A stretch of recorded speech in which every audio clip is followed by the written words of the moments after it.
Hi, what's up? I'm Channel Pup, fanboy supervillain.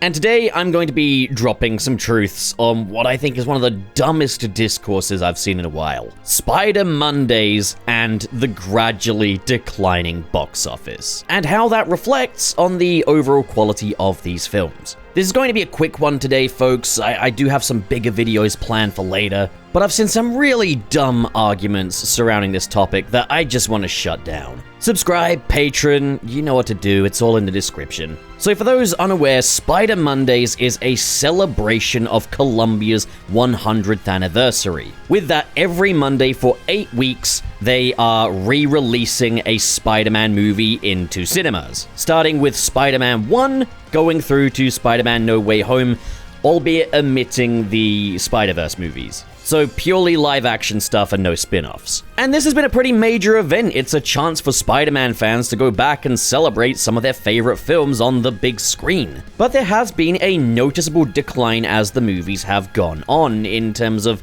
box office numbers. Spider-Man 2 was very much the peak of the box office for Spider Mondays, and then from there things just went down. Spider-Man Homecoming released last week to the lowest box office figures of any of these Spider Mondays re-releases. And there's a lot of idiots taking this as a win. And I know that people get upset when I use that word, but I don't know what else to call a person with this limited of a train of thought. Someone this incapable of working out the obvious. But okay, fine. As we enter the latest trilogy of Spider-Man films, it looks like the box office is dropping. As I record this, Far From Home has not dropped for Spider Mondays just yet, but I predict that this will be the least financially successful of any of the Spider Mondays films. I'd imagine No Way Home will fare up a little better, but probably won't fare up as well as the original trilogy, and maybe The Amazing Spider-Man 1. So what is the issue here?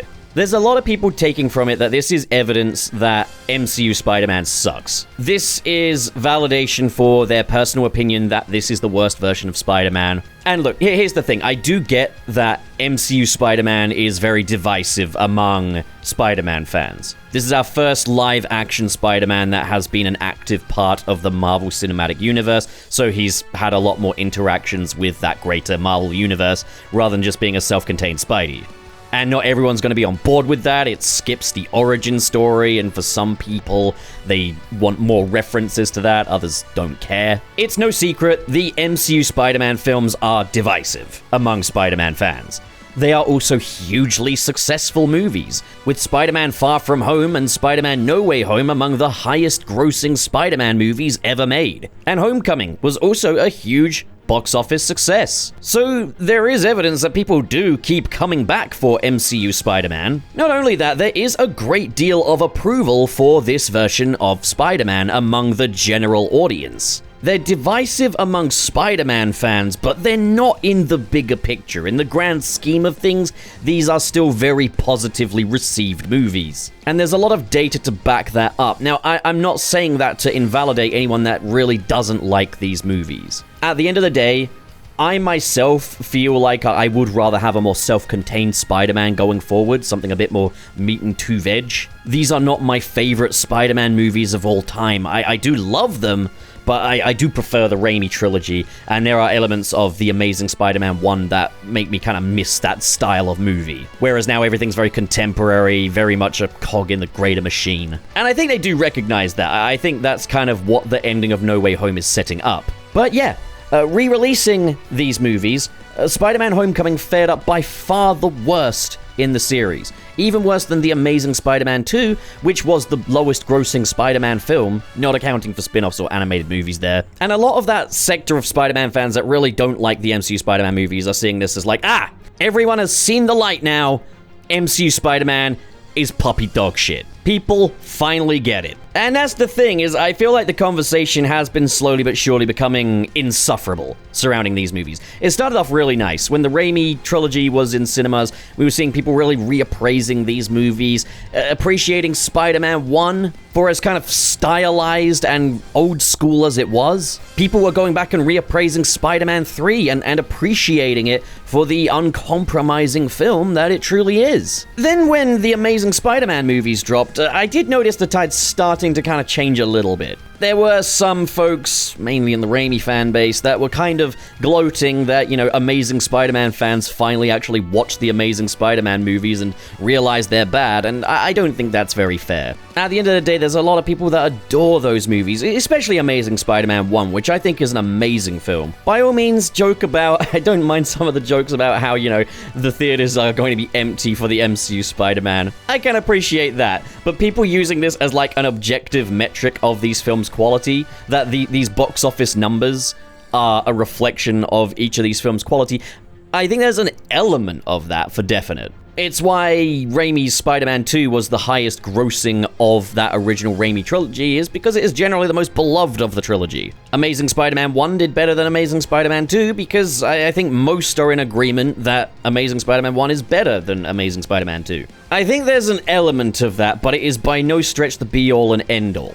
And as someone who loves all three of these Spider-Men, I love the MCU Spider-Man as well, I fully anticipated a big box office drop-off for the MCU Spider-Man films. This was absolutely inevitable, and it has nothing to do with the quality of these films. And the people kind of gloating about this, taking it as a big fat W, that this is evidence that these films do not have any staying power, you're outing yourselves as dumbasses. The reason is simply this. The more recently these films were cinematically released, the more those films need to do to justify going to see them in the cinema again. So I think Spider-Man No Way Home will actually do okay in the cinematic re-release. I predict that one's gonna do fine, simply because that film is made with the cinematic experience in mind. There's lots of moments where that film pauses for cheers and applause. And I think everyone I've ever met that saw that movie in cinemas when it came out said it was one of the best theatrical experiences they ever had, just purely for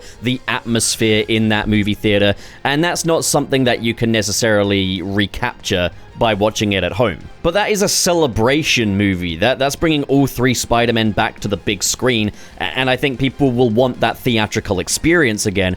Whereas Spider-Man Homecoming and Far From Home are not inherently theatrical experiences. You watch them on the TV and it's not going to be much different from watching them on the big screen. And I will say this, while I wouldn't call it worse, I would probably say that yes, Spider-Man Homecoming and Far From Home are probably the least cinematic Spider-Man movies of the bunch, just in how they're shot and the general vibe. They are kind of smaller scale in terms of the filmmaking. These are not films you get swept up in, they are films that you just enjoy.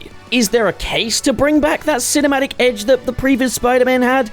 Absolutely, I would certainly say so. I personally prefer it, but at the same time, I do enjoy the variety that we have on display here. And a smaller scale movie does have its merits. But then there is this simple factor. When people are going to see the Sam Raimi Spider-Man trilogy, or the Amazing Spider-Man films, these are films that people haven't seen in cinemas for 10 years or over. So when people go and see the Sam Raimi Spider-Man trilogy, they're not just there to see Spider-Man, because they can do that on their television. They can watch the Blu-rays, they can stream them.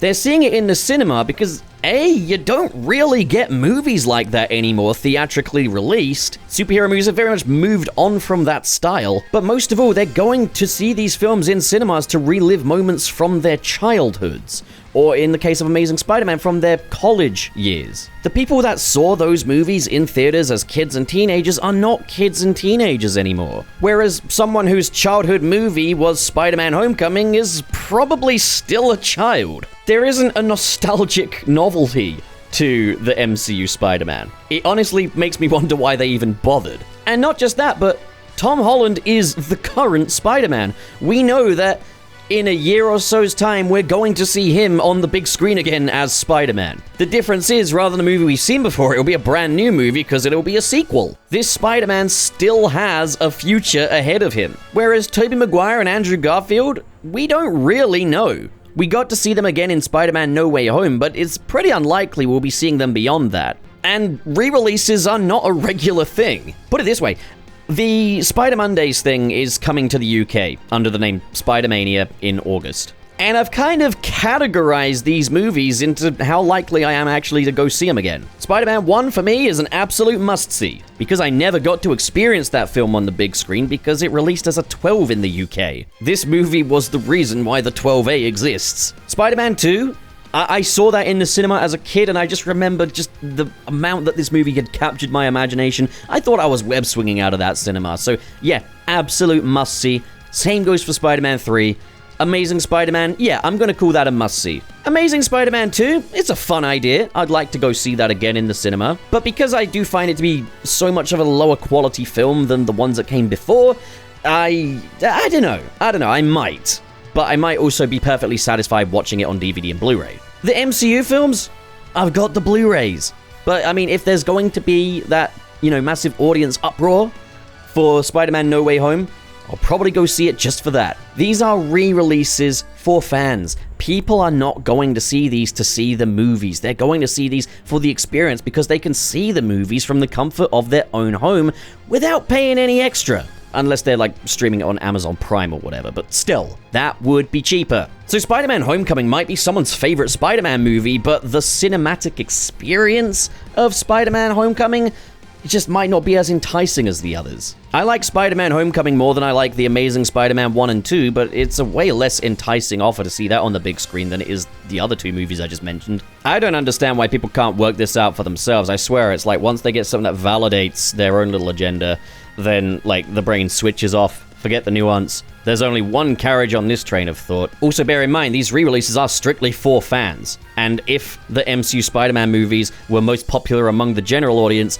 it's not the general audience that's going to see these re-releases. It's the fans. So fan sentiments are probably going to be echoed quite a bit more with how these re-releases are received than the general audience stuff. The stuff that really matters to the studios. So no, don't go celebrating because Sony Pictures are not going to look at the box office for this thing and see, oh, MCU Spider-Man gets the least box office of the re-releases, better bring back Tobey. That's not going to happen. That's not why this is here. Bottom line, there is nothing to take from this. No narrative to truly weave other than the fact that, all these years later, these Spider-Man movies are still lucrative. These Spider-Man movies are still beloved. And the fact that we're using this celebration of the franchise to stir up discourse about what Spider-Man is the worst, I think we're missing the point of this. If you want my own opinions on the Spider-Man movies more in depth, I do have a 9 hours worth of Spider-Man video essays that you can watch. I'll put a link in the description, and there'll be a little way of watching the playlist after this video ends. So what is your favorite Spider-Man movie and why? Comment below, discuss. And as always, if you enjoyed this movie and you want to see more like it, be sure to hit subscribe, hit the like button, and in the description below is the link to my Patreon page, where for as little as $1 a month, you can get your name in the credits of these videos, with a special shout out going to the patrons in the $5 and above tier. They are RT0, Wilmer, Carl X, Hypes, Glad Goku, Dare Denny, SSS06, KO Bennett, Ken K, Dazzle Fizzle, Hypermecha SP, Cirrus the Skeptic, Biotin. Oh no, I've used up all of the helium. What am I meant to do now? Adzinko, change it, man. Change it. You gotta get a new one, man. You change these things. Come on, man. And Vera Wild. Thank you, folks, so much for your generosity. And to all of you at home, thank you so much for watching, and have a great day. Now get out of here.